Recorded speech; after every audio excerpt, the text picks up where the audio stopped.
Hello, YouTube. This is Largo 64 with part 4 of Letters from the Earth.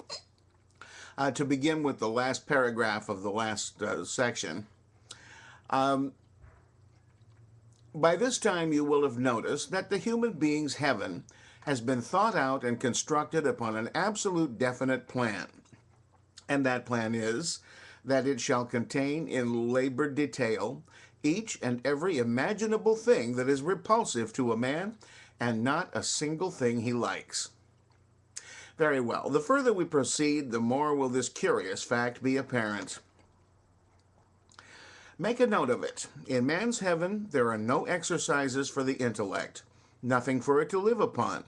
It would rot there in a year, rot and stink, and at that stage become holy, a blessed thing, for only the holy can stand the joys of that bedlam. Letter number 3.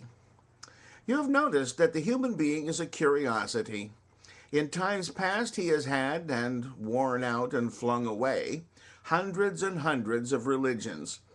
Today he has hundreds and hundreds of religions, and launches not fewer than 3 new ones every year. I could enlarge that number and still be within the facts. One of his principal religions is called the Christian. A sketch of it will interest you. It sets forth in detail in a book containing 2 million words called the Old and New Testaments. Also, it has another name, the Word of God. For the Christian thinks that every word of it was dictated by God, the one that I've been speaking of. It is full of interest. It has noble poetry in it, and some clever fables, and some blood-drenched history, and some good morals, and a wealth of obscenity, and upwards of 1,000 lies. This Bible is built mainly out of the fragments of older Bibles that had their day and crumbled to ruin, so it noticeably lacks in originality necessarily. Its 3 or 4 most imposing and impressive events all happened in earlier Bibles. All its best precepts and rules of conduct came also from those Bibles. There are only 2 new things in it, hell for one, and that singular heaven I've told you about. What shall we do?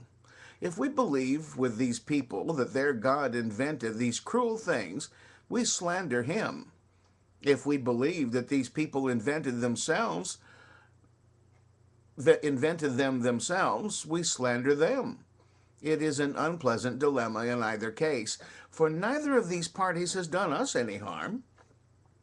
For the sake of tranquility, let us take a side.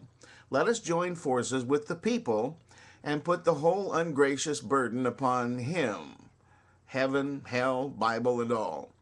It does not seem right. It does not seem fair. Yet when you consider that heaven and how crushingly charged it is with everything that is repulsive to a human being, how can we believe that a human being invented it?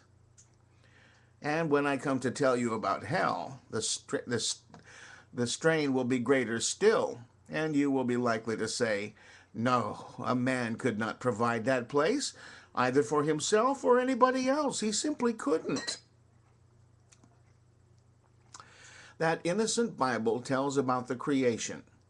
Of what? The universe? Yes, the universe. In 6 days. God did it. He did not call it the universe. That name is modern. His whole attention was upon this world. He constructed it in 5 days, and then it took him only 1 day to make 20 million suns and 80 million planets.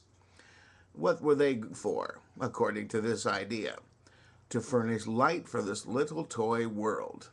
That was his whole purpose. He had no other. One of the 20 million suns, the smallest one, was to light it in the daytime. The rest were to help one of the universe's countless moons modify the darkness of its nights. It is quite manifest that he believed his fresh-made skies were diamond sown with those myriads of twinkling stars the moment the first day's sun sank below the horizon, whereas, in fact, not a single star winked in that black vault until 3 years and a half after that memorable week's formidable industries had been completed. Then one star appeared, all solitary and alone, and began to blink. 3 years later, another one appeared. The two blinked together for more than four more years before a third joined them. At the end of the first 100 years, there were not yet 25 stars winking in the wild wastes of those gloomy skies. At the end of 1,000 years, not enough stars were yet visible to make a show. At the end of 1,000,000 years, only half the present array had sent their light over the telescopic frontiers, and it took another million for the rest to follow suit. As the vulgar phrase goes, there being at that time no telescope, their advent was not observed. For 300 years now, the Christian astronomer has known that his deity didn't make the stars in those tremendous 6 days, but the Christian astronomer does not enlarge upon that detail. Neither does the priest.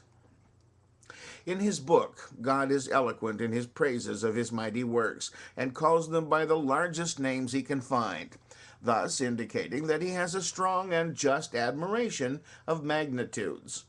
Yet he made those millions of prodigious suns to light this wee little orb, instead of appointing this orb's little sun to dance attendance upon them.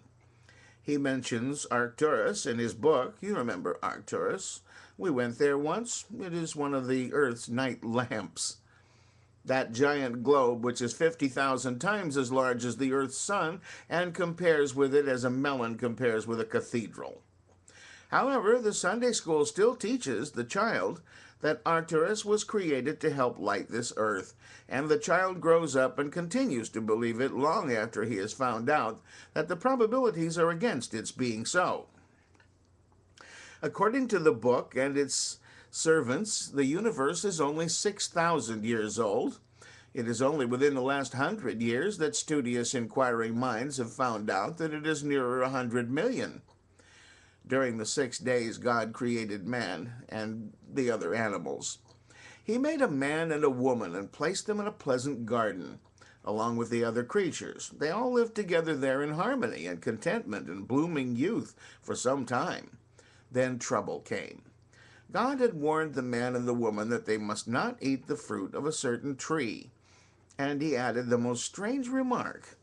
He said that if they ate of it, they should surely die.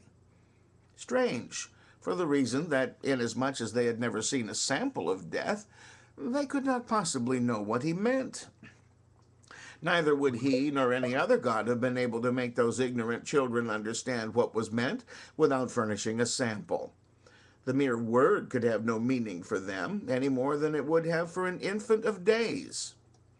Presently a serpent sought them out privately, and came to them walking upright, which was the way of serpents in those days.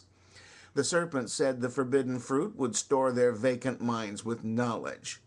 So they ate it, which was quite natural, for man is so made that he eagerly wants to know, where the priest, like God, whose imitator and representative he is, has made it his business from the beginning to keep him from knowing any useful thing. Adam and Eve ate the forbidden fruit, and at once a great light streamed into their dim heads. They had acquired knowledge. What knowledge? Useful knowledge? No, merely knowledge that there was such a thing as good and such a thing as evil, and how to do evil. They couldn't do it before. Therefore, all their acts up to this time had been without stain, without blame, without offense. But now they could do evil, and suffer for it. Now they had acquired what the church calls an invaluable possession, the moral sense. That sense which differentiates man from the beast and sets him above the beast, instead of below the beast, where one would suppose his proper place would be, since he is always foul-minded and guilty, and the beast always clean-minded and innocent. It is like valuing a watch which must go wrong above a watch that can't. The church still prizes the moral sense as man's noblest asset today, although the church knows God had a distinctly poor opinion of it and did what he could in his clumsy way to keep his happy children of the garden from acquiring it.